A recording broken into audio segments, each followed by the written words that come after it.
चला जास्त तुमचा वेळ घेत नाही मित्रांनो, हे जे सगळं मी इथं आज घेतोय, ज्या महत्त्वाच्या एक 15-20-25 नियुक्त्या ज्या काय आहेत, ह्या सगळ्या नियुक्त्या जे घेतल्यानंतर याची जी PPT आहे मी आपल्या टेलिग्राम चॅनलला अवेलेबल करून देतो. डिस्क्रिप्शनमध्ये आपल्या टेलिग्राम चॅनलची लिंक आहे, तिथं जायचं आणि ही PPT डाउनलोड करून घ्यायची. चलो, पहिला प्रश्न तुमच्यासमोर हा. 2025 मध्ये भारतीय अंतराळ संशोधन संस्थेचे म्हणजे इस्रोचे नवे अध्यक्ष कोण बनलेले आहेत? इस्रोचे नवे अध्यक्ष. इस्रो, 2 मिनिटात इस्रो बद्दल चर्चा करूया मित्रांनो. इस्रोचा फुल फॉर्म काय आहे? तुम्हाला बऱ्याच वेळा सरळ सेवेला विचारलेला आहे. इस्रोचा फुल फॉर्म आहे आपण म्हणतो की Indian space research organisation, ISRO. याची स्थापना तुम्हाला विचारली गेलेली आहे बऱ्याच वेळा. म्हणजे हे तुमचं फक्त इथं करंट अफेअर्स नाही, तिथं बरंचसं स्टॅटिक GK सुद्धा तुमचं कव्हर होणार आहे आजच्या लेक्चरमध्ये. इस्रोची स्थापना तुम्हाला माहीत असायला हवी. इस्रोची स्थापना 15 ऑगस्ट 1959 रोजी झाली. याचं उत्तर द्या, तोपर्यंत मी इस्रोबद्दल माहिती देतोय मित्रांनो. इस्रोचं मुख्यालय तुम्हाला विचारलं जाईल. इस्रोचं मुख्यालय कोणतं? बंगळुरू जे आहे हे इस्रोचं मुख्यालय आपल्याला पाहायला मिळतं. बंगळुरू इस्रोचं मुख्यालय. त्याच्यानंतर मित्रांनो, इस्रोनं पहिला उपग्रह कोणता प्रक्षेपित केला? सगळ्यांना माहीत आहे, भारतीय बनावटीचा पहिला उपग्रह, त्याचं नाव आहे आर्यभट्ट. बरोबर आहे, आर्यभट्ट हा उपग्रह इस्रोने प्रक्षेपित केलेला पाहायला मिळतो. याचे पहिले अध्यक्ष कोण होते? इस्रोचे पहिले अध्यक्ष विक्रम साराभाई. कोण? विक्रम साराभाई. ठीक आहे, चलो येऊया आपण या प्रश्नाकडे. इस्रोचे अध्यक्ष सद्यस्थितीला कोण झालेले आहेत? तर इस्रो अध्यक्ष जे आहेत हे सद्यस्थितीला तुम्हाला माहीत असायला पाहिजे, व्ही नारायणन हे इस्रोचे अध्यक्ष आपल्याला पाहायला मिळतात मित्रांनो. व्ही नारायणन जे आहे, डॉक्टर व्ही नारायणन हे इस्रोचे कितवे अध्यक्ष आहेत? तर हे इस्रोचे 11वे अध्यक्ष आहेत. कितवे? 11वे अध्यक्ष. इस्रोचे 10वे अध्यक्ष कोणते? तर मित्रांनो, इस्रोचे 10वे अध्यक्ष आपल्याला एस सोमनाथन पाहायला मिळतात. एस सोमनाथन. क्लिअर? येते लक्षात? बर, हे जे व्ही नारायणन आहे, व्ही नारायणन अगोदर कोण होते? तर मित्रांनो, व्ही नारायणन जे आहेत हे म्हणजे याच्या अगोदर आपण असं म्हणू शकतो की जे स्वदेशी क्रायोजेनिक इंजिन आपल्याला पाहायला मिळतं, या क्रायोजेनिक इंजिनचे प्रणेते असं त्याला म्हटलं जातं. इंजिनचे प्रणेते. आता एवढं डिटेल आपण इतकं येणार नाही. हा मात्र आणखी महत्त्वाचं एक स्टार पॉईंट लक्षात घ्या, जे इस्रोचे अध्यक्ष असतात तेच मित्रांनो भारताच्या अवकाश विभागाचे सचिव असतात. परीक्षेला जर विचारलं भारताच्या अवकाश विभागाचे सचिव कोण? उत्तर तेच. कोण? तर व्ही नारायणन. हेच मित्रांनो भारताच्या अवकाश आयोगाचे अध्यक्ष सुद्धा असतात. अवकाश आयोगाचे अध्यक्ष, अध्यक्ष. ठीक आहे, बरं. इथपर्यंतच नाही, आता 2 महत्त्वाच्या गोष्टी विचारल्या जाऊ शकतात. एक, जसं इस्रोचं तुम्हाला विचारले तसं तुम्हाला DRDOचे अध्यक्ष विचारले जाऊ शकतील. आता एक करंट अफेअरचा भाग लक्षात घ्या. DRDOचे अध्यक्ष विचारले जाऊ शकतील, बार्कचे अध्यक्ष विचारले जाऊ शकतील, BARC. त्याच्यानंतर तुम्हाला अणुऊर्जा आयोगाचे अध्यक्ष विचारले जाऊ शकतात. अणुऊर्जा आयोग. आता हे सगळ्यांची उत्तरं तुम्हाला देतोय, म्हणजे याच्याबरोबर हे तुम्हाला ते म्हणतात ना, ते काय म्हणते, जेवणाबरोबर हे काही गोड मिष्टान्न म्हणजे हेच DRDO, बार्क, अणुऊर्जा. ज्यांना माहीत असेल कमेंट करा. DRDOचे अध्यक्ष मित्रांनो समीर कामत. नाव लक्षात घ्या, समीर कामत. सर्व परीक्षांसाठी उपयुक्त असणारं हे लेक्चर आहे. हे लेक्चर शेवटपर्यंत पहा, 1001% तुम्हाला परीक्षेला फायदा होईल. बार्कचे अध्यक्ष जे आहेत हे विवेक, त्यांचं नाव आहे विवेक काय म्हणते त्याला, भसीव नाव काहीतरी त्यांचं, भसीव. अणुऊर्जा आयोगाचे अध्यक्ष आपल्याला पाहायला मिळतात, ते म्हणजे अजित कुमार मोहंती. ठीक आहे, चलो. तर या प्रश्नाचं उत्तर ऑप्शन क्रमांक 4 बरोबर. नुकतेच इस्रोच्या अध्यक्षपदी व्ही नारायणन यांची नियुक्ती करण्यात आलेली आहे. चलो, चला यायचं पुढच्या प्रश्न. मित्रांनो, ह्या 2 गोष्टी लक्षात ठेवा. जे इस्रोचे अध्यक्ष असतात ते अवकाश विभागाचे सचिव असतात आणि अवकाश आयोगाचे हे अध्यक्ष असतात. घ्या पुढचा प्रश्न तुमच्या समोर हा. जुलै 2025 मध्ये भारतीय सिक्युरिटीज अँड एक्सचेंज बोर्ड, ज्याला आपण सेबी म्हणतो, याच्या कार्यकारी संचालकपदी कोणाची नियुक्ती करण्यात आलेली? सेबीच्या कार्यकारी संचालकपदी कोणाची नियुक्ती करण्यात आलेली? तुम्ही उत्तर देऊस तर सेबी बद्दल चर्चा करतो. सेबी इथं फुल फॉर्म दिलेलाच आहे, security and exchange board of India, याला आपण सेबी म्हणतो. याच्यावर खूप वेळा जीकेला प्रश्न विचारला जातो. मित्रांनो, सेबी जी आहे या सेबीची स्थापना तुम्हाला जर विचारली, स्थापना कधी झाली? सेबीची स्थापना लक्षात घ्या, आपल्याला पाहायला मिळते 12 एप्रिल 1988ला सेबीची स्थापना झाली. मित्रांनो, सेबीचं मुख्यालय कुठे आहे? सेबीचं मुख्यालय आहे मुंबई येथे. मुख्यालय मुंबई येथे. याच्याबद्दल कार्य मी तुम्हाला सांगतोच, फक्त बेसिक माहिती लक्षात घ्या. मित्रांनो, सेबी स्थापन करण्याची शिफारस कोणत्या आयोगानं केली असाही प्रश्न विचारला जाऊ शकतो. हे स्थापन करण्याची शिफारस मित्रांनो GS पटेल समितीनं केली. GS पटेल समिती. ठीक आहे. त्याच्यानंतर मित्रांनो, याला वैधानिक दर्जा कधी देण्यात आला? वैधानिक दर्जा कधी देण्यात आला सेबीला? तो वैधानिक दर्जा मित्रांनो सेबीला आपल्याला जानेवारी 1992ला पाहायला मिळतो.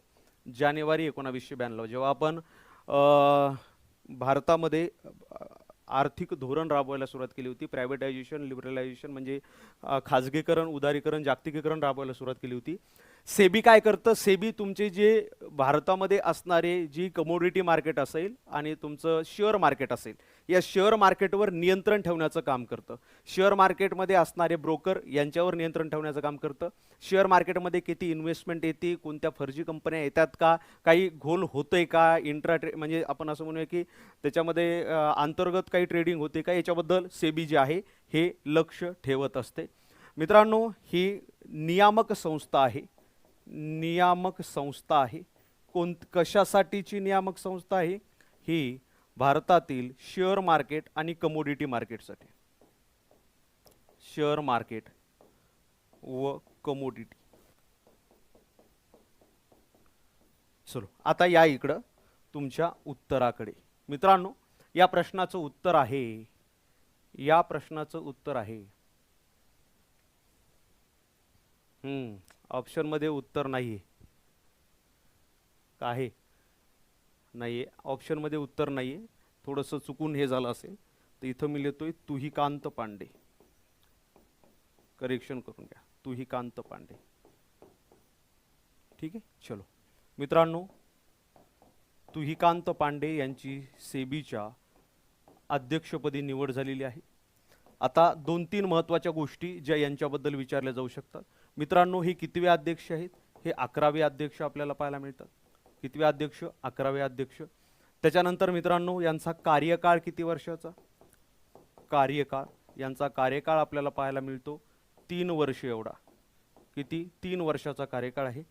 त्याच्यानंतर मित्रांनो, 10वे अध्यक्ष कोण होते? 10वे अध्यक्ष, 10वे अध्यक्ष आपल्याला पाहायला मिळतात माधुरी बुच. माधुरी बुच हे 10वे अध्यक्ष आपल्याला पाहायला मिळतात. म्हणजे हे क्वेश्चन थोडासा जुना आहे, असो तर हे तुहिकांत पांडे लक्षात असू द्या. त्याच्यानंतर आणखी सर्वात शेवटचं महत्त्वाचं मित्रांनो, हे जे होते तुहिकांत पांडे, भारताची जी दीपम आहे, DIPAM, म्हणजे ज्या निर्गुंतवणूक आणि गुंतवणूक करणारी सरकारची संस्था, त्याला दीपम म्हटलं जातं. याच्याबद्दल सेपरेट एखाद्या लेक्चरमध्ये मी बोलेन, कारण आपण फक्त नियुक्त्या पाहतोय. या दीपममध्ये मित्रांनो हे 2019 ते 25 पर्यंत सर्वाधिक काळ सचिव होते. सर्वाधिक काळ सचिव होते. क्लिअर? या प्रश्नाचं उत्तर ऑप्शन क्रमांक 4 तुहिकांत पांडे हे प्रश्नाचं उत्तर बरोबर आहे. क्लिअर? चलो घ्या पुढचा प्रश्न तुमच्यासाठी. पुढचा प्रश्न आहे, राष्ट्रीय मानवाधिकार आयोग याचे नवे अध्यक्ष कोण बनले आहेत? राष्ट्रीय मानवाधिकार आयोगाचे नवे अध्यक्ष कोण बनलेले आहेत? बॅकग्राऊंड ब्लॅक घ्या. मला ब्लॅक बॅकग्राऊंड घेऊन म्हणजे शिकवणं तेवढं इंटरेस्ट येत नाही. उलट तुमच्यापेक्षा मला त्रास आहे दिसायला, पण हे सुटसुटीत जरा वाटतं. हां, थोडंसं मी ब्राईटनेस कमी करू का? 1 मिनिट, थोडासा ब्राईटनेस कमी करतो.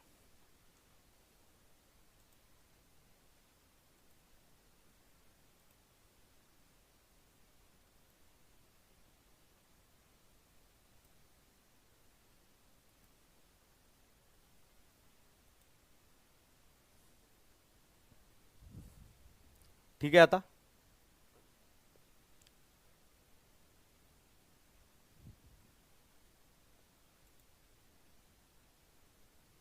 चला ठीक आहे चला थोडंसं चर्चा करूया तोपर्यंत तुम्ही उत्तर द्या राष्ट्रीय मानवाधिकार आयोग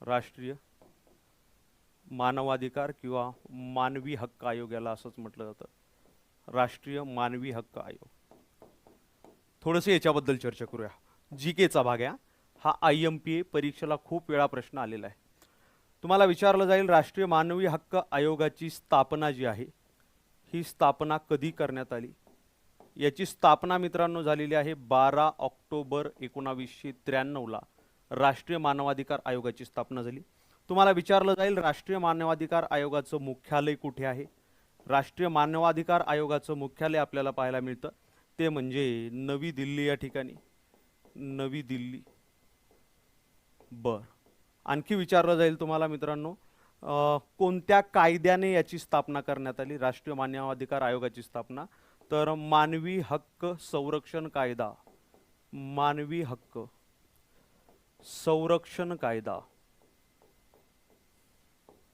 कधीचा आहे हा 1993 चा आहे यानुसार स्थापना करण्यात आलेली पाहायला मिळते चला आता याच्या आयोगाच्या अध्यक्षपदी कोणाची नियुक्ती झालेली आहे तर मित्रांनो व्ही सुब्रमण्यम जे आहे व्ही सुब्रमण्यम यांची नियुक्ती राष्ट्रीय मानवाधिकार आयोगाच्या अध्यक्षपदी झालेली पाहायला मिळते सुब्रमण्यम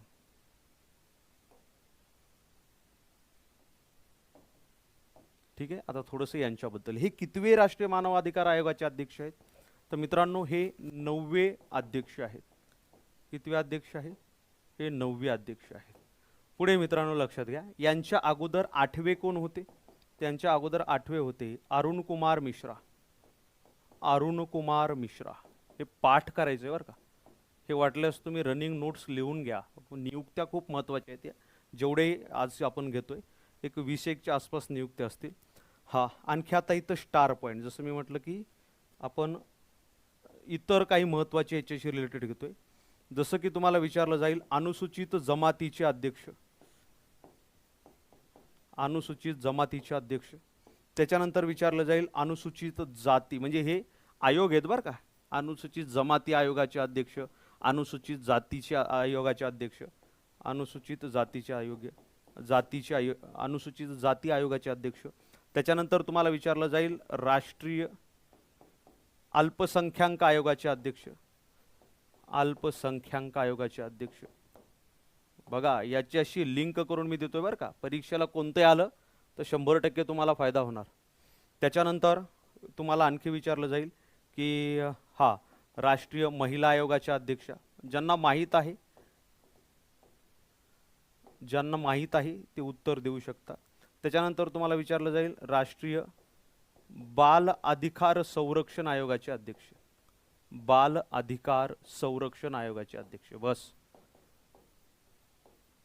याच्या बाहेर काय प्रश्न जाणार आहे हो डिटेल करंट म्हटलं तरी याच्या बाहेर प्रश्न जाण्याची शक्यता खूप कमी अनुसूचित जमातीचे आयोग म्हणजे अनुसूचित जमाती आयोगाची हे आयोग समोर लावा का आता जागा नसल्यामुळे मी सरळ लिहितोय अनुसूचित जमाती आयोगाचे अध्यक्ष जे आहेत हे आपल्याला पाहायला मिळतात अंतरसिंह आर्य अंतरसिंह आर्य काय करतोय अशी रेष ओढून घेतो म्हणजे टेन्शन राहणार नाही ठीक आहे पुढे चला त्याच्यानंतर तुम्हाला विचारलं जाईल अनुसूचित जाती आयोगाचे अध्यक्ष जे आहेत हे किशोर माकवान किशोर माकवान त्याच्यानंतर विचारलं जाईल राष्ट्रीय अल्पसंख्याक आयोगाचे अध्यक्ष कोण तर इकबाल सिंग लालपुरा इकबाल सिंग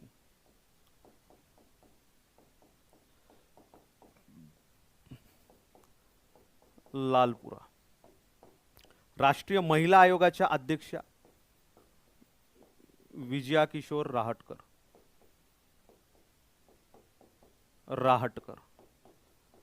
आणि सर्वात शेवटचं विचारलं जाईल राष्ट्रीय बाल अधिकार संरक्षण आयोगाचे अध्यक्ष कोण आहेत तर हंसराज अहिर मी तुम्हाला म्हटलं फक्त करंटच नाही तर GS GK सुद्धा याच्यातला आपण कव्हर करणार आहोत. त्यामुळं लेक्चर शेवटपर्यंत व्यवस्थित पहा. ठीक आहे. शबास. Kalyani madam right. मारी अवांतर विषय नको. काय नाव आहे तुमचं? अवांतर विषय नको. आपण करंट शिकतोय. काय असतं माहिती आहे का, एक लिंक जी लागलेली असते ना, तुम्ही एक स्वतःचं नुकसान करत नाही, एक लिंक लागलेली असती तर ती लिंक राहू द्या. सरळ सरळ मी सांगतो. चलो घ्या पुढचा प्रश्न. ते मला ते मधामधामध्ये इरिटेट करणं आवडत नाही. काय असतं, सगळी जी बुद्धी आहे आमची ही इथं असते, तर आम्ही ते तुम्हाला देण्याच्या याच्यामध्ये नेहमी आमचं लक्ष इथं असतं, काय द्यायचं याच्यावर असतं. ते फालतू कमेंट तुम्ही केल्या ना, मग ते इरिटेट होऊन जातं माणूस. चलो घ्या. प्रश्न आहे, केंद्रीय लोकसेवा आयोगाचे UPSCचे नवे अध्यक्ष म्हणून नुकतीच कोणाची नियुक्ती करण्यात आलेली? जसं नेहमीप्रमाणे UPSC बद्दल 2 मिनिटात चर्चा करूया. UPSCची स्थापना म्हणजे हा घटनात्मक आयोग आहे मित्रांनो. याची स्थापना तुम्हाला विचारली जाईल. UPSCची स्थापना कधी झाली? त्याच्यानंतर तुम्हाला विचारलं जाईल की UPSCचे म्हणजे राज्यघटनेमध्ये कलम कोणते आहेत. तर डायरेक्टली तुम्ही कलम कोणत्या कलमामध्ये, कारण हे घटनात्मक संस्था आपल्याला पाहायला मिळते. घटनात्मक संस्था ज्या असतात त्यांच्यामधली नियुक्ती जी आहे हे डायरेक्ट राष्ट्रपती करत असतात. त्याच्यानंतर तुम्हाला विचारलं जाईल की याची संरचना कशी असते, संरचना. त्याच्यानंतर विचारलं जाईल जे अध्यक्ष असतात त्यांचा कार्यकाळ किती असतो, UPSCचं मुख्यालय कुठं आहे, बस मुख्यालय. UPSCचा full form union public service commission, UPSCचा फुल फॉर्म आपल्याला पाहायला मिळतात. तर आता या प्रश्नाचे उत्तर आपण बघूया, त्याच्यानंतर आपण यांच्याकडे येऊया. UPSCची स्थापना मित्रांनो झालेली आपल्याला पाहायला मिळते, ती म्हणजे पण स्थापना म्हणता येणार नाही कारण राज्यघटनेमध्येच आपल्याला याची कलम पाहायला मिळते. तर स्थापना म्हणण्यापेक्षा हे कोणत्या कलमांतर्गत स्थापन झालं असं आपण म्हणू शकतो. तर UPSCची जी स्थापना आहे ही कलम राज्यघटनेच्या कलम 315 ते कलम 315 ते 323 पर्यंत आपल्याला पाहायला मिळते. संरचना कशी आहे, एक अध्यक्ष असतात प्लस 10 जे आहेत जास्तीत जास्त बरं का 10 सदस्य आपल्याला पाहायला मिळतात. यांचा कार्यकाळ किती आहे तर मित्रांनो यांचा कार्यकाळ असतो म्हणजे 6 वर्ष किंवा जास्तीत जास्त वयाची 65 वर्ष. या दोन्हीपैकी जे अगोदर घडेल, समजा एखाद्या वयाच्या 62व्या वर्षी UPSCचे अध्यक्ष झाले तर 4 वर्ष म्हणजे त्यांचा कार्यकाळ नंतर 3च वर्ष कन्सिडर केला जातो. 6 वर्ष किंवा वयाची 65 वर्ष जे अगोदर घडेल ते. त्याच्यानंतर मित्रांनो मुख्यालय जे आहे हे आपल्याला दिल्ली या ठिकाणी पाहायला मिळतं. मुख्यालय किती कुठं, दिल्ली. चला, केंद्रीय लोकसेवा आयोगाच्या अध्यक्षपदी डॉक्टर अजय कुमार झालेले आपल्याला पाहायला मिळतात. अध्यक्ष अजय कुमार, ऑप्शन क्रमांक ए बरोबर. मित्रांनो डॉक्टर अजय कुमार यांच्याबद्दल 2-3 महत्त्वाच्या गोष्टी. अजय कुमार, डॉक्टर अजय कुमार, ठीक आहे मित्रांनो. डॉक्टर अजय कुमार जे आहेत हे यांचं जर आपण इतिहास पाहिला तर हे 2019 ते 2022 मध्ये आपल्या रक्षा मंत्रालयामध्ये रक्षा सचिव होते. कोण होते? रक्षा सचिव होते. यांची नियुक्ती कोण करत असतं? यांची नियुक्ती राष्ट्रपती करत असतं. राष्ट्रपती. क्लिअर, येते लक्षात. ऑप्शन क्रमांक 1 जे आहे 1 इथं बरोबर आहे. हा याची PDF टेलिग्रामला लेक्चर संपल्यानंतर लगेच मी अपलोड करतोय, काळजी नका करू. हां, पूर्वी प्रीती सुद्धा. शाबास.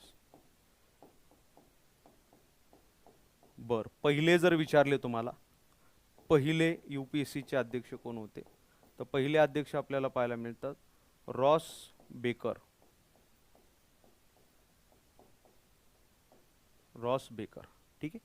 चला या पुढचा प्रश्न तुमच्या समोर. हा पुढचा प्रश्न आहे, आंतरराष्ट्रीय ऑलिम्पिक समितीच्या इंटरनॅशनल ऑलिम्पिक कमिटी IOC ज्याला म्हणतो याच्या अध्यक्षपदी जून 2025 रोजी कोणाची नियुक्ती करण्यात आलेली?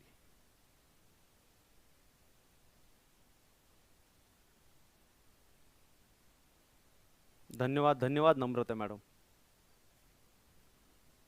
मेहनत घेतोय. हे लेक्चर काही मी लगेच अर्ध्या तासात तयार झालं नाही तर नाही. 6 वाजल्यापासून हे कलेक्शन काढतोय.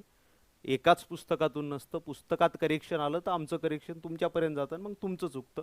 त्यामुळं करेक्शन होऊ नये म्हणून 3-3 4-4 पुस्तकं शोधावी लागतात. त्यामुळं कंटेंट क्वालिटी होतं. मेहनत आहे त्याच्यामागं आणि तुमचं प्रेमही आहे, तुमचा रिस्पॉन्सही आहे. चला मित्रांनो, इंटरनॅशनल ऑलिम्पिक कमिटी ज्याला आपण IOC असं म्हणतो, IOCच्या अध्यक्षा कर्टी कॉवेंट्री झालेल्या आपल्याला पाहायला मिळतात. ऑप्शन क्रमांक 4. मित्रांनो, ह्या ज्या कर्टी कॉवेंट्री आहेत या कितव्या अध्यक्ष आहेत IOCच्या? IOC याच्या कितव्या अध्यक्ष आहेत असं जर तुम्हाला विचारलं, कर्टी कॉवेंट्री या 10व्या अध्यक्ष आहेत. कितव्या? 10व्या अध्यक्षा. ठीक आहे. आणखी स्टार पॉइंट लक्षात ठेवा. या पहिल्या स्टार पॉइंट आहे, या पहिल्या महिला तसेच व आफ्रिकन व्यक्ती ठरलेल्या, महिला आफ्रिकन व्यक्ती ज्या IOCच्या अध्यक्ष झालेल्या आपल्याला पाहायला मिळतात. मित्रांनो, या ज्या आहे यांच्या पूर्वी कोण होतं? यांच्या पूर्वी आपल्याला पाहायला मिळतं थॉमस बाक हे 9वे अध्यक्ष होते. थॉमस बाक 9वे अध्यक्ष होते. बर, आता आणखी इंटरेस्टिंग आहे, यांचा कार्यकाळ आपल्यासारखा 3 वर्ष 5 वर्ष असा नसतो. तर यांचा कार्यकाळ आपल्याला 8 वर्ष पाहायला मिळतोय. म्हणजे येणाऱ्या 8 वर्षामध्ये IOC वर कुठेही प्रश्न येऊ द्या, अध्यक्ष लगेच लिहायचा कर्टी कॉवेंट्री 2033 पर्यंत. 33 पर्यंत. क्लिअर मित्रांनो, IOC ची स्थापना विचारली जाऊ शकते. IOC ची स्थापना मित्रांनो 1894 ला झाली आणि त्याचं मुख्यालय परीक्षेला आलेलं आहे बरं का. IOC चं मुख्यालय, SSC ला हे प्रश्न आलेले आहेत. IOC चं मुख्यालय आपल्याला पाहायला मिळतात लॉसने. बघा, काही काही उच्चार थोडासा पुस्तकामध्ये वेगळा, अनेक पुस्तकामध्ये उच्चाराअभावी वेगवेगळे नाव दिसतात, किंवा लुसाने काही ठिकाणी दिलेलं आहे. तुम्हाला जे परीक्षेत आलं त्याला क्लिक करा. कुठं आहे लुसाने? स्वित्झर्लंड या ठिकाणी. स्वित्झर्लंड. ठीक आहे. चलो, या ठिकाणी IOC चं मुख्यालय आहे. ऑप्शन क्रमांक 4 जे आहे, हे ऑप्शन क्रमांक 4 तुमचं इथं बरोबर आहे. IOC च्या अध्यक्षा कर्टी कॉवेंट्री. ठीक आहे. चला,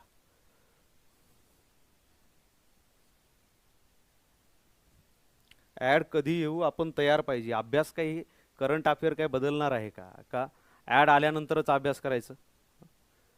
तेच मुलं सक्सेस होतात जे ऍड येण्या अगोदर ज्यांचा अभ्यास सुरू असतो.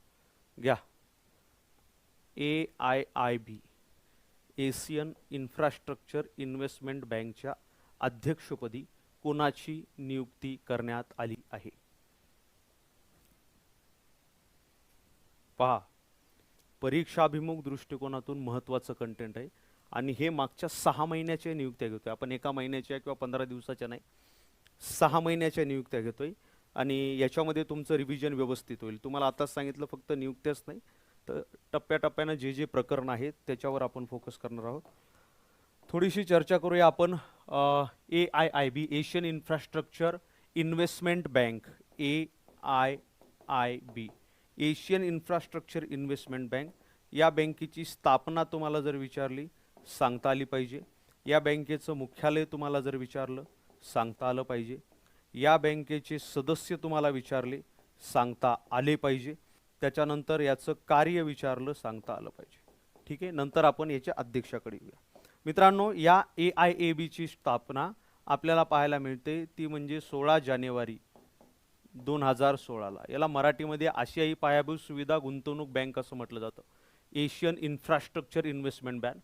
इन्फ्रास्ट्रक्चर म्हणजे पायाभूत सुविधा, आशियाई पायाभूत सुविधा गुंतवणूक बँक, इन्फ्रास्ट्रक्चर आपलं इन्व्हेस्टमेंट म्हणल्यानंतर याचं मुख्यालय आहे बीजिंग या ठिकाणी चीनमध्ये.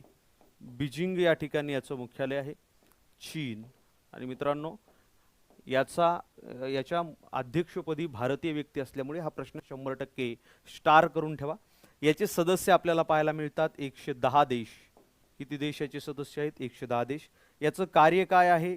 जे आशिया आहे, आशियामधील आर्थिक आणि सामाजिक परिणाम म्हणजे आर्थिक व सामाजिक विकास आपण म्हणू शकतो. आर्थिक आणि सामाजिक विकास साधने. आर्थिक व सामाजिक विकास साधने. ठीक आहे, चलो. म्हणजे इन्फ्रास्ट्रक्चर डेव्हलपमेंट करणे. चला, याच्या अध्यक्षपदी मित्रांनो, याच्या अध्यक्षपदी अजय भूषण प्रसाद पांडे, ऑप्शन क्रमांक 1, यांची नियुक्ती झालेली आपल्याला पाहायला मिळते. मित्रांनो, यांचा कार्यकाळ 3 वर्षाचा असेल. यांचा कार्यकाळ किती? 3 वर्ष असेल. ऑप्शन क्रमांक 1 ज्यांनी उत्तर दिलेले आहे त्यांचं उत्तर 100% बरोबर आहे. हां, बऱ्याच जणांनी व्यवस्थित उत्तर दिलेले आहे.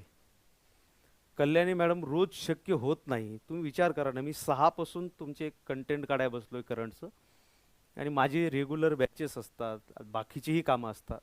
त्यामुळे जेव्हा जेव्हा शक्य होईल तेव्हा तेव्हा मी तुमच्यासमोर येतोय हे सेशन घेऊन.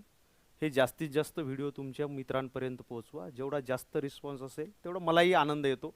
एवढी आपण मेहनत घेतोय तर त्याची पोचपावती मिळते म्हणून. चला, आणि जे मुलं नवीन आहेत लेक्चरला लाईक करा. एप्रिल 2025 मध्ये भारतीय 23व्या कायदा आयोगाच्या अध्यक्षपदी भारतीय 23व्या कायदा आयोगाच्या अध्यक्षपदी कोणाची नेमणूक करण्यात आलेली आहे? कायदा आयोगाच्या अध्यक्षपदी, 23व्या कायदा आयोगाच्या अध्यक्षपदी. ठीक आहे, चलो थोडंसं कायदा आयोगाबद्दल चर्चा करूया, 23व्या कायदा आयोगाबद्दल. त्याच्यानंतर इकडे येऊया. 23वा कायदा आयोग बघा, लक्षात घ्या मित्रांनो, 23व्या कायदा आयोगाची स्थापना तुम्हाला अगोदर हे सर्वात महत्त्वाचं, हा जो कायदा आयोग आहे हा गैरवैधानिक आहे. वैधानिक संस्था. याची स्थापना तुम्हाला जर विचारली, स्थापना गैरवैधानिक म्हणजे ज्याचा उल्लेख राज्यघटनेमध्ये आहे. वैधानिक म्हटलं जातं, राज्यघटनेमध्ये नाही. कायदा करून जर म्हणलं असेल तर गैरवैधानिक. याची स्थापना कधी झाली? त्याची स्थापना मित्रांनो, हे आपण 23व्या बद्दल चर्चा करतो बरं का. याची स्थापना 1 सप्टेंबर 2024 ला झाली, 23व्या कायदा आयोगाची स्थापना. याचा कार्यकाळ किती वर्ष असेल या कायदा आयोगाचा कार्यकाळ? तर या कायदा आयोगाचा कार्यकाळ असेल 3 वर्षासाठी. किती? 3 वर्षासाठी. बर, हे कायदा आयोग कोणत्या मंत्रालयाअंतर्गत येतं? पहा, कोणत्या मंत्रालयाअंतर्गत येतं कायदा आयोग? तर मित्रांनो, हे कायदा आणि न्याय मंत्रालयाअंतर्गत येतं. कायदा व न्याय मंत्रालय, न्याय मंत्रालय यांच्या अंतर्गत आपल्याला हा आयोग पाहायला मिळतो. बर, आता विचारलं जाईल सर पहिला कायदा आयोग कधी स्थापन झाला होता? इतिहास जेव्हा तुम्ही शिकता तेव्हा इतिहासामध्ये तुम्हाला एक नाव वारंवार ऐकायला मिळतं. 1834 ला लॉर्ड मेकॅलो हे त्यावेळेस त्या कायदा आयोगाचा अध्यक्ष होता. अध्यक्ष. ठीक आहे, चला आता आपण येऊया या 23व्या कायदा आयोगाच्या अध्यक्षपदी कोणाची नियुक्ती करण्यात आलेली आहे? तर न्यायमूर्ती दिनेश माहेश्वरी, ऑप्शन क्रमांक 4, यांची नियुक्ती करण्यात आलेली आपल्याला पाहायला मिळते 23व्या कायदा आयोगाच्या अध्यक्षपदी. मित्रांनो, यांनी मेघालय उच्च न्यायालयाचे न्यायाधीश सुद्धा होते, मुख्य न्यायाधीश होते बरं का. यांचं कार्य मेघालय उच्च न्यायालयाचे मुख्य न्यायाधीश म्हणून यांनी काम पाहिलं. त्याच्यानंतर यांनी सर्वोच्च न्यायालयामध्ये सुद्धा न्यायाधीश म्हणून काम पाहिलं. इथं मी लिहितोय, सर्वोच्च न्यायालयामध्ये सुद्धा न्यायाधीश म्हणून काम पाहिलं. न्यायाधीश म्हणून काम पाहिलं. जर तुम्हाला विचारलं, हे झालं 23वा. 22व्या कायदा आयोगाचे अध्यक्ष कोण असं जर तुम्हाला विचारलं, 22व्या कायदा आयोगाचे अध्यक्ष न्यायाधीश ऋतुराज अवस्थी. ऋतुराज अवस्थी.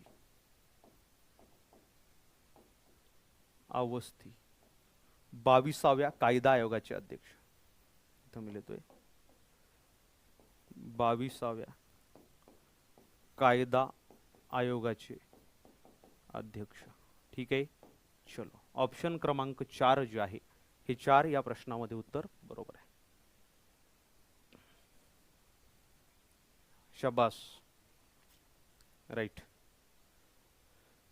चला, चलायचं पुढं. घ्या पुढचा प्रश्न तुमच्या समोर हा, या म्हणजे हे जे करंट आहे हे सर्व तुमच्या कोणत्याही परीक्षेसाठी उपयुक्त ठरणार आहे. राष्ट्रकुल संघाच्या महासचिवपदी एप्रिल 2025 मध्ये कोणाची नियुक्ती करण्यात आली? प्रश्नोत्तराच्या स्वरूपामध्ये आपण करंट अफेअर कव्हर करतो. हे सांगा.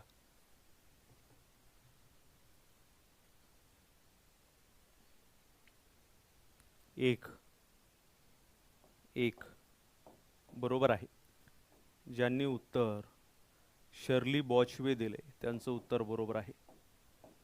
यांच्याबद्दल 2-3 महत्त्वाच्या गोष्टी लक्षात घ्या मित्रांनो. शर्ली बॉचवे या ज्या आहेत या राष्ट्रकुल संघाच्या 7व्या महासचिव आहेत. राष्ट्रकुल म्हणजे लक्षात घ्या, राष्ट्रकुल संघ म्हणजे ज्या ज्या ठिकाणी ब्रिटिशांनी राज्य केले त्या सर्व देशांना एकत्रित आणून एक संघ बनवलाय, त्याचं नाव आहे राष्ट्रकुल संघ. आणि याच्या अध्यक्षपदी शर्ली बॉचवे. या कितव्या आहेत? 7व्या महासचिवपदी शर्ली बॉचवे. कितव्या महासचिव आहे? 7व्या. या मित्रांनो पहिल्या आफ्रिकन महिला आहेत महासचिव होणाऱ्या. आफ्रिकन महिला आहेत महासचिव होणाऱ्या. बर, ह्या कोणत्या देशाच्या आहेत? यांचा देश या घाना देशाच्या आहेत. घाना देशाच्या. ठीक आहे, घाना देशाच्या. बर, आणखी पुढं मित्रांनो राष्ट्रकुल बद्दल विचारलं जाऊ शकतं. राष्ट्रकुल बरोबर आहे. राष्ट्रकुल राष्ट्रकुल याची संघाची स्थापना कधी झाली असं विचारलं जाईल. राष्ट्रकुल स्पर्धेबद्दल सुद्धा विचारलं जाईल, ते सुद्धा ऍड करून देतो. मी म्हटलं नाही तर करंट नाही, करंट GK GS दोन्ही आपण एक्स्ट्रा देतोय, म्हणजे मिक्स आपण इथं पाहतोय. राष्ट्रकुल संघ मित्रांनो, राष्ट्रकुल संघाची स्थापना ही आपल्याला पाहायला मिळते 1931 मध्ये. स्थापना 1931 मध्ये झाली राष्ट्रकुल संघाची. बर, सदस्य देश किती आहेत? सदस्य देश राष्ट्रकुल संघाचे सदस्य देश आहेत एकूण 56. याचं मुख्यालय कुठं आहे राष्ट्रकुल संघाचं? राष्ट्रकुल संघाचं मुख्यालय आहे लंडन येथे. लंडन, ग्रेट ब्रिटन म्हणजे युनायटेड किंगडम मध्ये आपल्याला पाहायला मिळतं, UK. त्याच्यानंतर मित्रांनो आणखी एक महत्त्वाचं, सर्वात महत्त्वाचा भाग म्हणजे राष्ट्रकुल क्रीडा संदर्भात तुम्हाला परीक्षेला प्रश्न विचारले जाऊ शकतात. आपण कितव्या? 23व्या राष्ट्रकुल स्पर्धा 2026 कुठे पार पडणार आहेत? राष्ट्रकुल स्पर्धा 2026. बरं, हे सांगण्याच्या अगोदर राष्ट्रकुल संघाचे भारतीय महासचिव कोण होते याचं उत्तर मला कमेंट मध्ये द्या. भारतीय महासचिव, राष्ट्रकुल संघाचे भारतीय महासचिव सांगा कोण होते. तोपर्यंत इकडे येऊया मित्रांनो. राष्ट्रकुल 23व्या राष्ट्रकुल स्पर्धा ज्या आहेत 2026 ला पार पडणाऱ्या, या नियोजित होत्या व्हिक्टोरिया ऑस्ट्रेलिया या ठिकाणी. मात्र मित्रांनो लक्षात घ्या, व्हिक्टोरिया ऑस्ट्रेलिया या ठिकाणी, राईट, शाबास, व्हिक्टोरिया ऑस्ट्रेलिया या ठिकाणी काही तांत्रिक कारणामुळे त्यांनी नकार दिला. म्हणून या ज्या स्पर्धा आहेत या स्पर्धा मित्रांनो ग्लासगो या शहरामध्ये होत आहेत. ग्लासगो स्कॉटलँड मध्ये. Glasgow Scotland. स्कॉटलँड. ठीक आहे. दर 4 वर्षांनी ह्या स्पर्धा होतात बरं का, दर 4 वर्षांनी. मग तुम्हाला सर याच्या अगोदरच्या स्पर्धा कधी झाल्या? तर मित्रांनो याच्या अगोदरच्या 2022च्या ज्या स्पर्धा आहेत या 2022च्या स्पर्धा पार पडल्या बर्मिंगहम या ठिकाणी. बर्मिंगहम कुठं आहे? इंग्लंड येथे. इंग्लंड. याचं उत्तर. पहिले भारतीय महासचिव कोण? तर मित्रांनो 5वे महासचिव त्यांचं नाव आहे कमलेश शर्मा. कमलेश शर्मा हे राष्ट्रकुल संघाचे 5वे महासचिव होते. यांचा कार्यकाळ आपल्याला पाहायला मिळतो इसवी सन, असं डायरेक्टली लिहू शकतो, 2008 ते 2016 पर्यंत. ठीक आहे, चलो.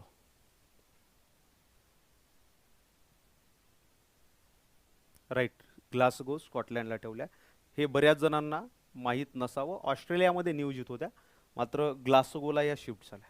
चला पुढचा प्रश्न तुमच्यासाठी हा, महाराष्ट्र राज्याच्या मुख्य माहिती आयुक्तपदी नुकतीच कोणाची नियुक्ती करण्यात आलेली आहे? महत्त्वाचा प्रश्न. चला, जी मुलं नवीन आहेत, रमेश सर, जी मुलं नवीन आहेत लेक्चर लाईक करा. तुमचे मित्र वगैरे कोणी पाहत असतील तर नक्कीच त्यांना शेअर करा.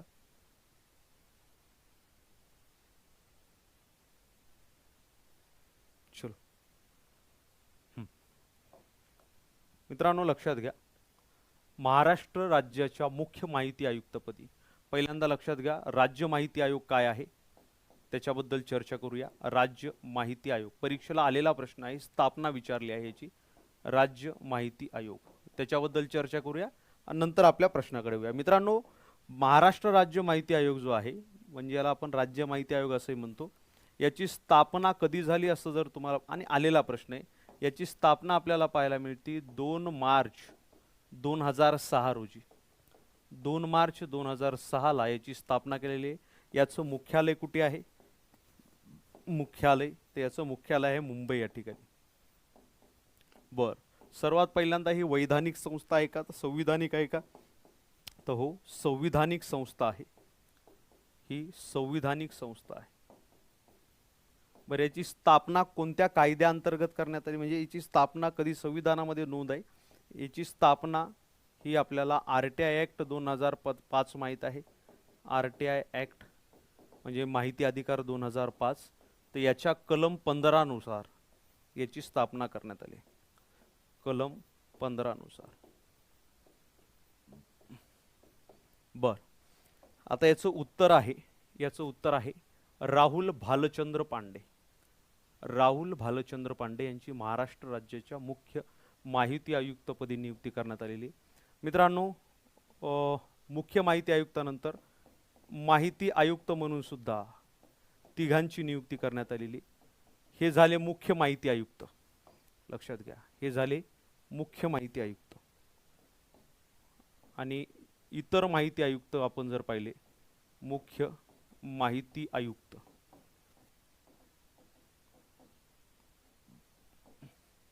आणि इतर माहिती आयुक्तामध्ये जर पाहिले तर इतर माहिती आयुक्तामध्ये कोण कोण येतात?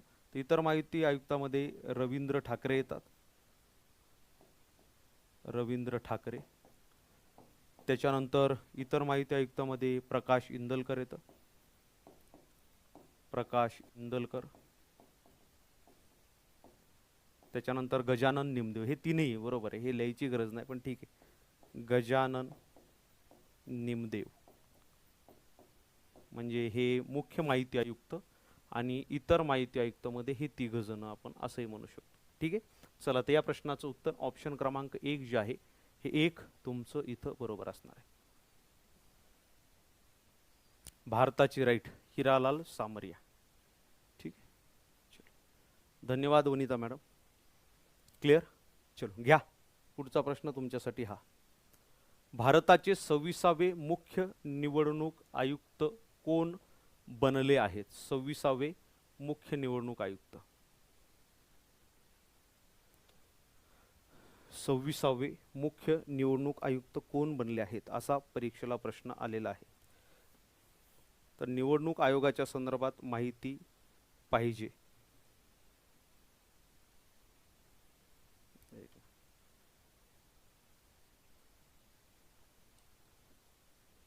मुख्य निवडणूक आयुक्त विचारलंय, तर तुम्हाला इतर निवडणूक आयुक्त सुद्धा इथं माहीत पाहिजेच.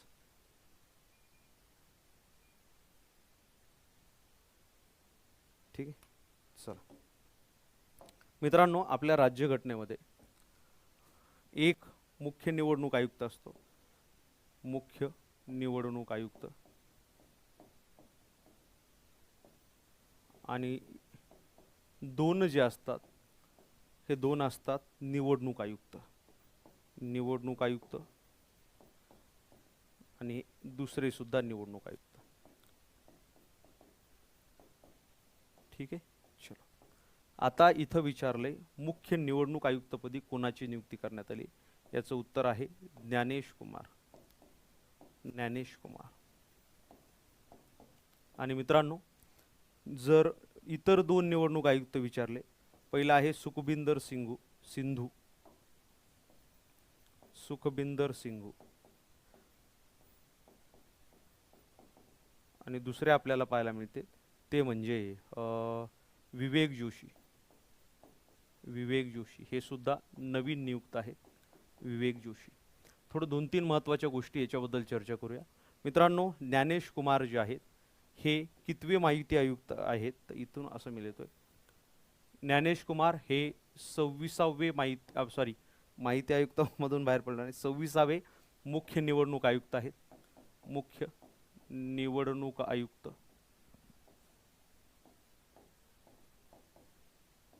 26वे मुख्य निवडणूक आयुक्त. त्याच्यानंतर मित्रांनो यांचा कार्यकाळ जर आपल्याला विचारला, कार्यकाळ कधीपर्यंत आहे, तर मित्रांनो यांचा कार्यकाळ 26 जानेवारी 2029 पर्यंत पाहायला मिळतो. म्हणजे तिथपर्यंत कधीही प्रश्न आला तर हे नाव तुमच्या लक्षात पाहिजे, ज्ञानेश कुमार. बिहार इलेक्शन यांच्यात म्हणजे आयुक्ताच्या काळामध्ये होत आहे. त्याच्यानंतर तुम्हाला विचारलं जाऊ शकेल की 25वे मुख्य निवडणूक आयुक्त कोण होते, तर 25वे मुख्य निवडणूक आयुक्त होते राजीव कुमार. राजीव कुमार. मित्रांनो राजीव कुमार हे जेव्हा निवडणूक आयुक्त होते, राजीव कुमार निवडणूक आयुक्त असतानाच तुम्हाला माहीत आहे की लोकसभा इलेक्शन आपल्या इथं पार पडल्या होत्या. बरं, याला काही घटनात्मक स्थान बघा, याला घटनात्मक स्थान. भारतीय निवडणूक आयोगाबद्दल एक 4 ओळी मी देतो ना आपण पुढे जाऊया. भारतीय निवडणूक आयोग. भारतीय निवडणूक आयोग.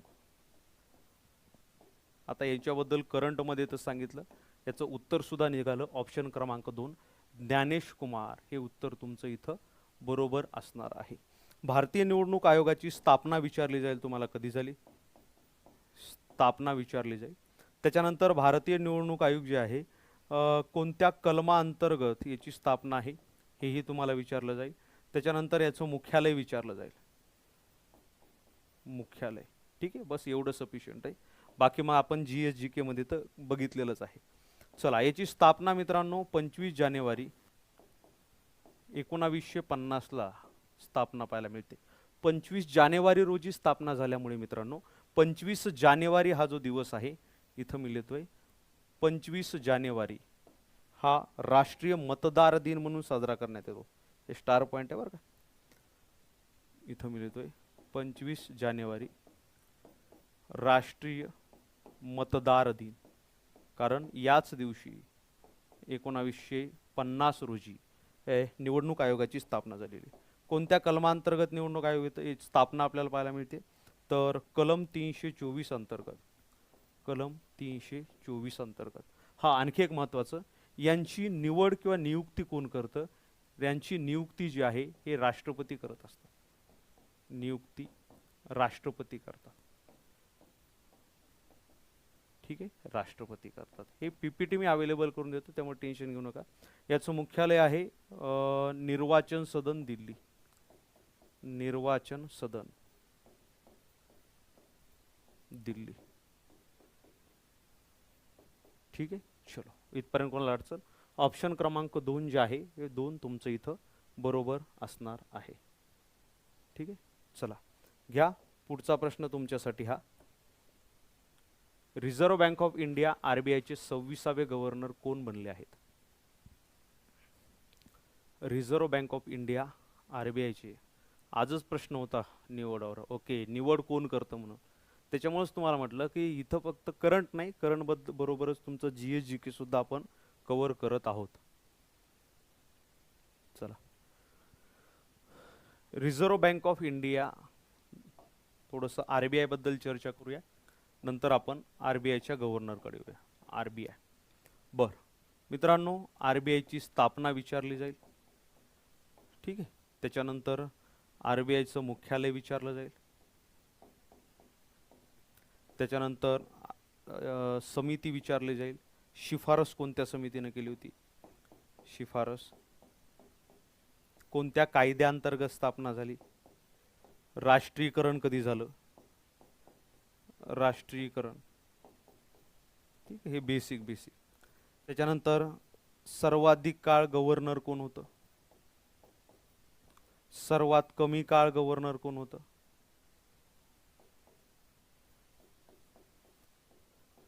पहिले कोण आणि पहिले भारतीय कोण? बघा, पहिले भारतीय. ठीक आहे, चला सगळ्याची एक एक एक एक उत्तर घेऊया आपण. आरबीआयची स्थापना 1 एप्रिल, बऱ्याच जणांना उत्तर माहीत आहे, 1935 रोजी. याचं मुख्यालय आहे मुंबई. एक प्रश्न आला होता जे मी नेहमी मुख्यालय सांगत असताना सांगतो की 1937 पर्यंत आपल्याला कोलकाता हे मुख्यालय पाहायला मिळतं, कोलकाता. आणि 2 वर्षानंतर हे मुख्यालय मुंबईला हलवण्यात आलं. त्यामुळे पहिले 2 वर्ष कोलकाता मुख्यालय होतं, हे लक्षात असू द्या. ठीक आहे, हां, बऱ्याच जणांनी उत्तर दिलेली आहेत. हे रेग्युलर आपले जे लेक्चर करतात त्यांना तर हे सगळं पाठच आहे. शिफारस ही आपल्याला पाहायला मिळते यंग हिल्टन आयोगाची, यंग हिल्टन कमिशन. ठीक आहे, त्याच्यानंतर कोणत्या कायद्याअंतर्गत स्थापना झाली? आरबीआय ऍक्ट 1934च्या कायद्याअंतर्गत स्थापना झाली. राष्ट्रीयकरण 1949ला झालं. सर्वाधिक काळ गव्हर्नर बेनेगल रामाराव, 7 वर्ष होते. बेनेगल रामाराव 7 वर्ष. सर्वात कमी काळ गव्हर्नर आमितोष घोष, आमितोष घोष 21 दिवस फक्त, 21 दिवस. ठीक आहे, पहिले governor sir Osborne Smith, Osborne Smith. आणि पहिले भारतीय governor C D. Deshmukh, C D. Deshmukh. ठीक आहे, चला येऊया इथं. संजय मल्होत्रा हे तुमच्या प्रश्नाचं उत्तर असणार आहे, ऑप्शन क्रमांक 1 संजय मल्होत्रा. मित्रांनो, हे 26वे गव्हर्नर आहे, 26वे गव्हर्नर.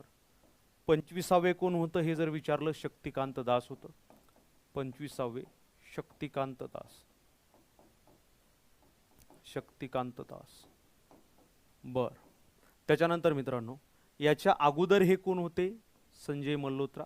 तर मित्रांनो हे 2022 मध्ये वित्त मंत्रालयाचे सचिव होते, वित्त सचिव तुम्ही म्हणू शकता त्यांना. 2024 मध्ये यांची नियुक्ती महसूल सचिवपदी झाली, महसूल सचिव. आणि सध्या ते आरबीआयचे गव्हर्नर आहेत. यांची नियुक्ती मात्र डिसेंबर 2025ला झालेली आहे. मात्र हे महत्त्वाचं होतं म्हणून आपण करंटमध्ये ते ॲड करून घेतलं.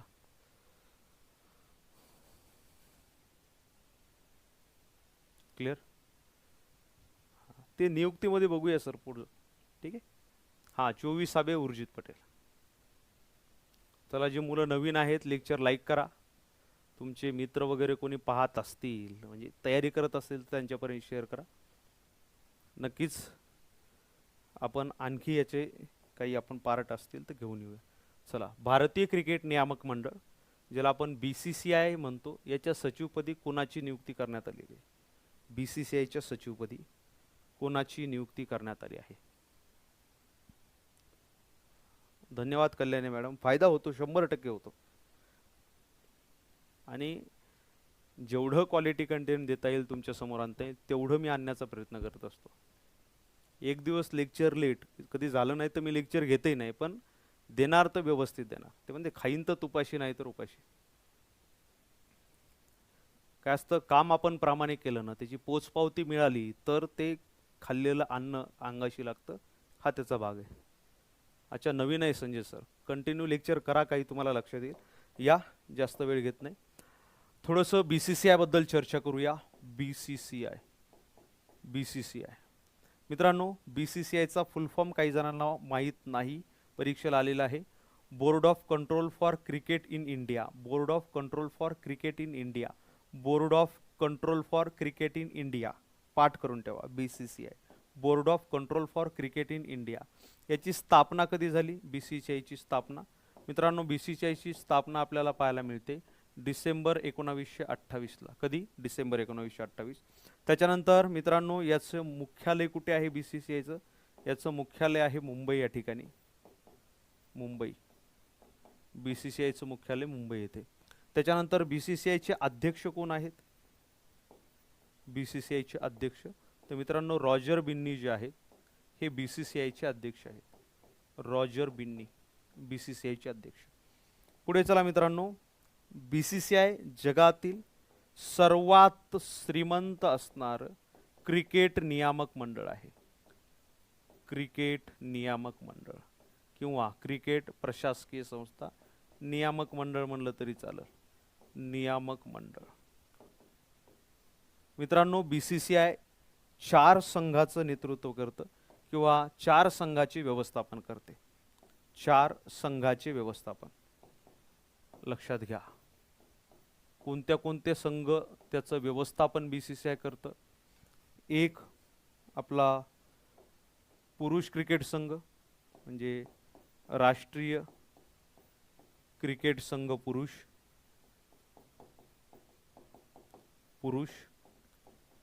त्याच्यानंतर राष्ट्रीय क्रिकेट संघ पुरुष अंडर-19. त्याच्यानंतर राष्ट्रीय क्रिकेट संघ महिला याचं व्यवस्थापन करतं आणि राष्ट्रीय क्रिकेट संघ महिला अंडर-19. चला येऊया आपल्या उत्तराकडे. मित्रांनो, या प्रश्नाचं उत्तर आहे देवजीत सैकिया. देवजीत सैकिया, ऑप्शन क्रमांक 3. मित्रांनो, देवजीत सैकिया जे आहेत हे बीसीसीआयच्या आपल्याला सचिवपदी नियुक्त झालेले पाहायला मिळते. यांच्या अगोदर जय शाह या पोस्टवर होते सचिव. यांच्यापूर्वी जय शाह सचिव होते. यांच्यापूर्वी जय शाह. बर, सध्या जय शाह कुठं आहेत? तर मित्रांनो, सध्या जय शाह ICC जे आहे, इंटरनॅशनल क्रिकेट काउन्सिल, याचे अध्यक्ष आहे. आणि मित्रांनो, ICC चे अध्यक्ष होणार आहे सर्वात तरुण व्यक्ती म्हणून ते ओळखले जातात. ICC चे अध्यक्ष, सर्वात तरुण अध्यक्ष म्हणून या जय शाहची ओळख आपल्याला पाहायला मिळते. सध्या त्यांच्या जागी देवजीत सैकिया हे BCCI चे सचिव म्हणून आपल्याला आलेले पाहायला मिळतात. आणि मित्रांनो, लक्षात घ्या, हे BCCI चे अध्यक्ष म्हटलं तर रॉजर बिन्नी हे उत्तर लक्षात ठेवायचं. बरेच जण इथं कन्फ्यूज होतात. चलो घ्या तुमचा पुढचा प्रश्न तुमच्या समोर हा की जुलै 2025 मध्ये हरियाणाचे राज्यपाल म्हणून कोणाची नियुक्ती करण्यात आली? राज्यपाल सुद्धा तुम्हाला विचारले जात आहेत.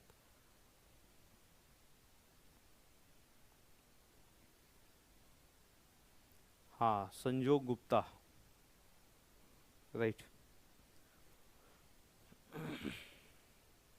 चला, अध्यक्ष जय शाह. आता याचं सांगा मला. मित्रांनो, लक्षात घ्या, 2025 मध्ये 2 राज्यपाल आणि 1 उपराज्यपालची नियुक्ती आतापर्यंत झालेली आहे. इथं मी लिहितोय राज्यपाल कोणत्या कोणत्या राज्याचे राज्यपाल. मित्रांनो, परीक्षेला विचारलं जाईल गोवा या राज्याचे राज्यपाल कोण आहेत. त्याच्यानंतर विचारलं जाईल हरियाणा राज्याचे राज्यपाल कोण आहेत. आणि तिसरं विचारलं जाईल की लडाख केंद्रशासित प्रदेश जे आहे इथं उपराज्यपाल असतात, याचे उपराज्यपाल कोण आहेत असं विचारलं जाईल. हे झाल्या जानेवारी ते जून पर्यंतच्या नियुक्त्या. मात्र याच्या अगोदर जस्ट म्हणजे लक्षात घ्या, तारीख 24 डिसेंबर 2024 यावेळेस मित्रांनो एकूण 5 राज्यपाल नियुक्त करण्यात आले होते. यांच्यावर सुद्धा प्रश्न विचारला जाऊ शकतो. 5 राज्यपाल, त्यामुळे हेही बघू आणि तेही 5 राज्यपाल बघू. गोव्याच्या राज्यपालपदी कोणाची नियुक्ती करण्यात आलेली आहे? तर गोव्याच्या राज्यपालपदी मित्रांनो नियुक्ती करण्यात आलेली आहे पुष्पापती अशोक गजपती. अशोक गजपती, ठीक आहे. चला, हरियाणाच्या राज्यपालपदी मित्रांनो असीम कुमार घोषची नियुक्ती करण्यात आलेली. असीम कुमार घोष.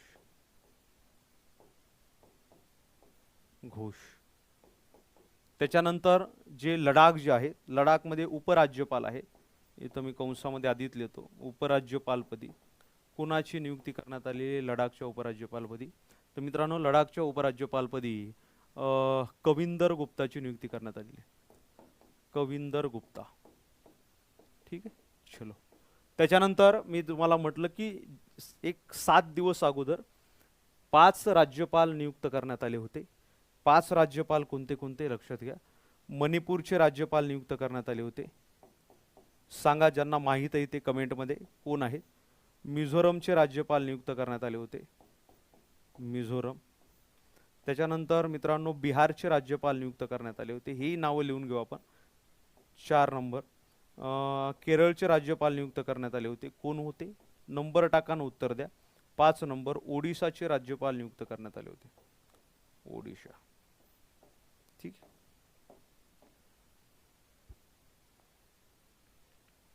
हा नंबर टाकून कमेंट केले तरी चालते, काय हरकत नाही. चलो, मणिपूरच्या राज्यपालपदी म्हणजे ही डिसेंबर 2024च्या नियुक्ती आहेत बरं का. राज्यपालची नियुक्ती कोण करत असतं? राष्ट्रपती मार्फत. इथं लक्षात घ्या, राष्ट्रपतींमार्फत.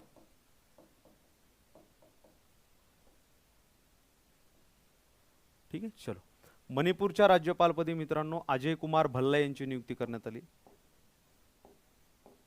अजय कुमार भल्ला. त्याच्यानंतर मिझोरमच्या राज्यपालपदी विजय कुमार सिंग, विजय कुमार सिंग. पाठ करा, पाठांतराशिवाय पर्याय नाही. विजय कुमार सिंग. एक एक प्रश्न महत्वाचा आहे, एक एक मार्क महत्वाचा आहे मित्रांनो. विद्यार्थी दशेमध्ये असताना आपल्याला एका एका मार्काची म्हणजे भूक असली पाहिजे, आपल्या आतून ती भूक तयार झाली पाहिजे. आणि जोपर्यंत तुम्ही स्ट्रगल करत आहात, जोपर्यंत तुम्ही सक्सेस होत नाही, तोपर्यंत मार्काची भूक कधीच कमी होऊ देऊ नका. ज्या दिवशी तुमची मार्काची भूक संपेल त्या दिवशी तुम्ही स्पर्धा परीक्षेमध्ये यशस्वी कधीच होणार नाही. बिहारच्या राज्यपालपदी मित्रांनो आपल्याला आरिफ मोहम्मद खान नियुक्त झालेले पाहायला मिळतात, आरिफ मोहम्मद खान. त्याच्यानंतर केरळच्या राज्यपालपदी मित्रांनो राजेंद्र आर्लेकर, राजेंद्र आर्लेकर. तर ओडिसाच्या राज्यपालपदी हरिबाबू कुंभपती, हरिबाबू कुंभपती पाहायला मिळतात, कुंभपती, हरिबाबू कुंभपती. ठीक आहे. चलो, तर या प्रश्नाचं उत्तर हरियाणा, असीम कुमार घोष, असीम कुमार घोष. ऑप्शन क्रमांक 3 जे आहे हे 3 तुमचं इथं उत्तर बरोबर आहे.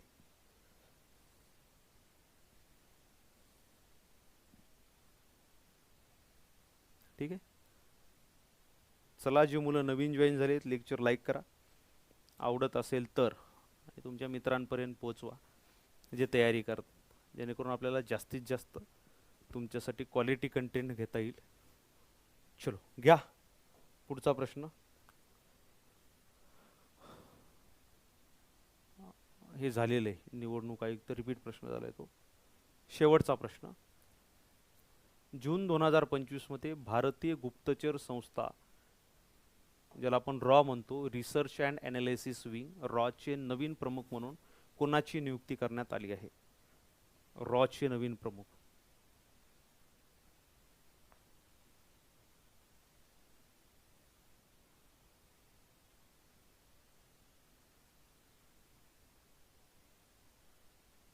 चलो, पहिल्यांदा रॉ म्हणजे काय याच्याबद्दलची माहिती घेऊया आपण. रॉ बद्दल. रॉ म्हणजे रिसर्च अँड ॲनालिसिस विंग, हे तुम्ही लक्षात ठेवू शकता, रिसर्च अँड ॲनालिसिस विंग. ठीक आहे. आता याच्याबद्दल बेसिक माहिती आपण बघूया मित्रांनो. रॉ ही जी संस्था आहे, या रॉ संस्थेची स्थापना कधी झाली? स्थापना रॉची. त्याच्यानंतर याचं मुख्यालय कुठं आहे? रॉचं मुख्यालय. त्याच्यानंतर मित्रांनो रॉचं कार्य काय आहे? कार्य शेवटी लिहूया. रॉचं ब्रीदवाक्य काय आहे? ब्रीदवाक्य रॉचं. त्याच्यानंतर रॉ कोणाला जबाबदार आहे? जबाबदार कोणाला आहे? कोणाला पूर्ण माहिती देतं? आणि ठीक आहे, एवढं सफिशियंट आहे. 2 3 4 त्याचं तर ते तुम्हाला हे ते इथं सांगितलं आपण फुल फॉर्म.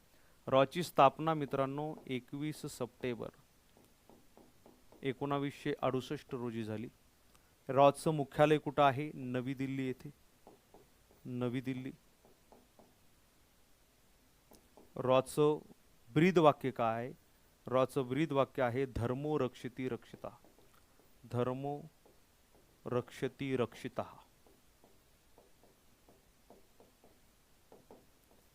मित्रांनो ही भारताची गुप्तहेर संस्था, इथं कुठं दिलंय का? नाही. ही भारताची गुप्तहेर संस्था आहे. जशी पाकिस्तानची IS आहे तशी. ही जबाबदार कोणाला असते? पंतप्रधानांना. पंतप्रधानांना ही संस्था जबाबदार असते. मित्रांनो, याचं कार्य काय आहे? या रॉचं कार्य आपल्याला पाहायला मिळतं परदेशातील गुप्त माहिती मिळवणे, परदेशातील गुप्त माहिती मिळवणे, दहशतवादाशी सामना करणे, दहशतवादाशी सामना करणे, वाद्यांशी म्हणजे त्यांची माहिती मिळवून गुप्तहेर एजन्सी वगैरे असतात सामना करणे.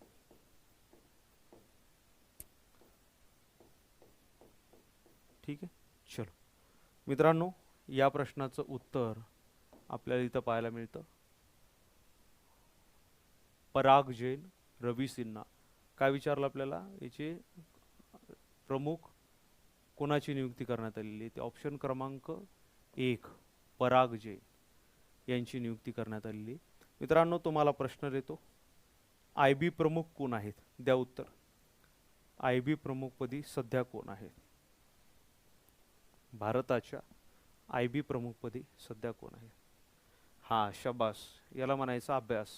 1962 मधील भारत चीन युद्ध आणि 65 मधील भारत पाकिस्तान युद्धानंतर रॉ एजन्सी तयार करण्यात आली, कारण आपण या दोन्ही युद्धामध्ये आपण कमकुवत पडलो होतो माहिती गोळा करण्यासाठी, आणि ही माहिती आपल्याला व्यवस्थित पोहोचावी म्हणून रॉची स्थापना करण्यात आलेली. म्हणजे त्याच्यातून आपण शिकलो.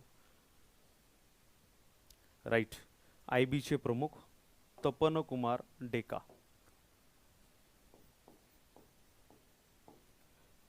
तपन कुमार डेका. चला, मला सांगा हे लेक्चर कसं वाटलं? म्हणजे आपण जे 6 माही आपण घेतो याच्यातलं आपण जे तुम्हाला आता मी म्हटलं की हे सगळं, हे जे सगळं आहे हे अशा पद्धतीनं करंट अफेअर आपण कव्हर करतोय. याच्यात